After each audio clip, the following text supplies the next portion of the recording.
story of King Arthur.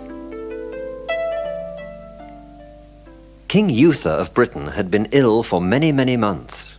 Meanwhile, his enemies had become very strong and had defeated his army in a great battle. So Merlin, one of his wise men, suggested that the king should be carried to the field of battle so that his presence might bring victory to his men. It brought victory, but a victory for which the king had to pay dearly.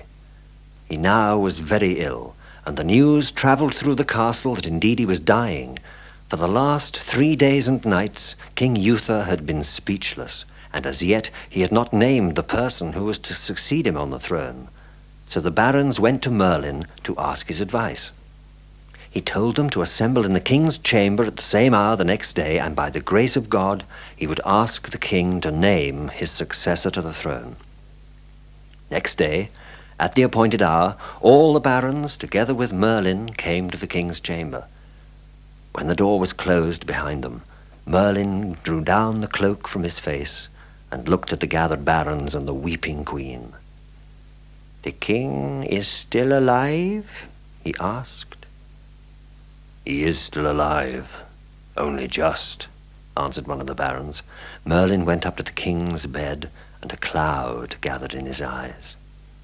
"It is the will of all," he said, turning to the queen and the barons, "that I make the king speak. Shall he name the one who is to succeed him?" "It is our will," said the barons, and the queen too said, "It is our will." Merlin covered his eyes for a moment, and then, turning towards the bed, he said to the king, "Sire, is it your will that your baby son Arthur be king after you?" These words were scarcely uttered when King Uther replied, without a halt in his speech, "It is my earnest wish and desire. I give him God's blessing and mine."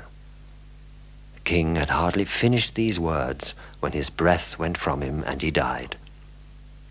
For a long time after King Uther's death, the country was in great confusion, for every powerful noble wanted to make himself king. So Merlin took his baby son to be looked after by a loyal knight, Sir Ector.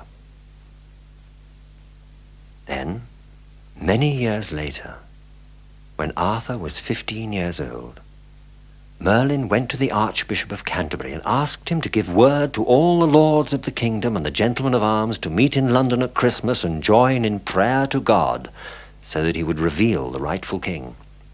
On Christmas Day, the lords gathered, together with the common people, in St. Paul's and prayed long and earnestly to be given a sign by God.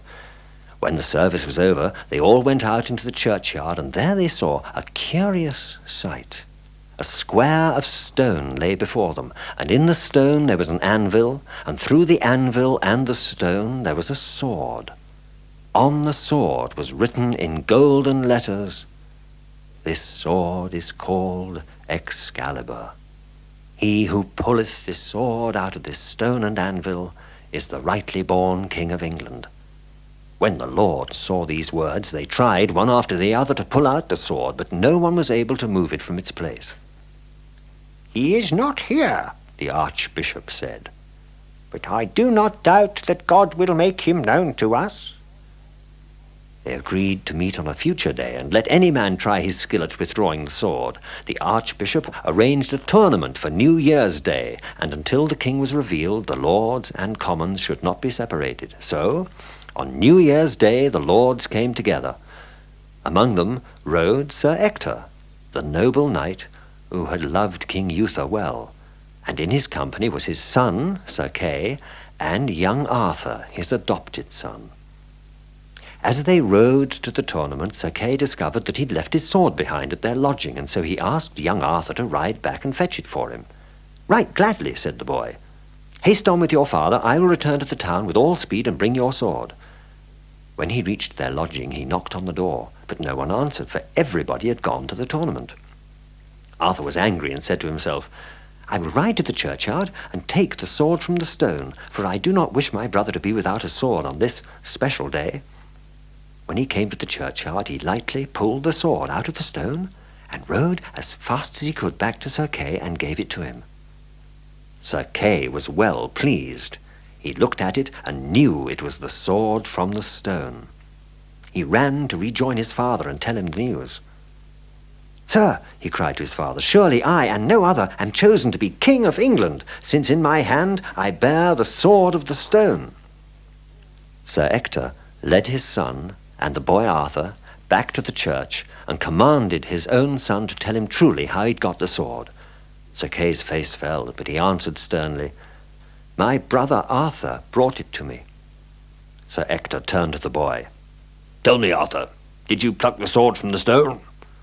Arthur at once confessed that he did. "Was no one there," asked Sir Ector, "to forbid you?" "No," said the boy. "Everyone had gone to the tournament." Then Sir Ector said, "I know well now you must be king of the land." "But how can I be king?" Arthur asked. "It was clearly ordained," Sir Ector replied, "for the man who can draw the sword out of the stone shall be rightful king of this land. Now tell me, see if you can put the sword back in the stone and pull it out again." "That is easy," said Arthur, and he put it back in the stone. Then Sir Ector turned to his son Sir Kay and said, "Now you, my son, draw out the sword." As much as Sir Kay tried, he could not withdraw it. "Let me try," said Sir Ector, and laying his hands on it, he pulled and pulled, but the sword would not move in its place. "Now you shall try again," Sir Ector told Arthur. And Arthur laid his hands on it, and the sword slid away from the stone as effortlessly as a sunbeam across a wall. When he replaced it, it stuck as securely as before. Sir Ector and Sir Kay then knelt before him. "My dear father and brother," young Arthur cried, "why do you kneel?" "By King Uther's wish you were entrusted to me," Sir Ector said to the boy. "I am not your father. You are of higher birth than I thought." Then he told Arthur that Merlin had brought him to his wife to be nurtured and raised until the time came when he would receive his kingdom. Arthur was very sad when he heard that Sir Ector was not his father, but Sir Ector cheered him up and said that when he was king he should make Sir Kay steward of all his lands. "That shall be done," promised Arthur. And straightway they went to the archbishop, who was struck with great wonder at hearing their story. But he advised that nothing should be said of the matter, for soon it was 12th day, when every man would try his skill at the sword. On 12th day all the barons gathered in the churchyard, but no one except Arthur was able to pull the sword out.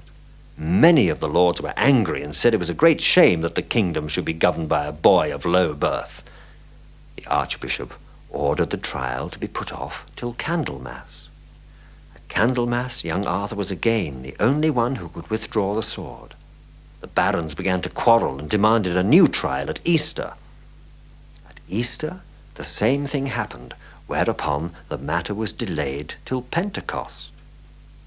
At Pentecost, Arthur once again pulled out the sword which would not yield to anyone else.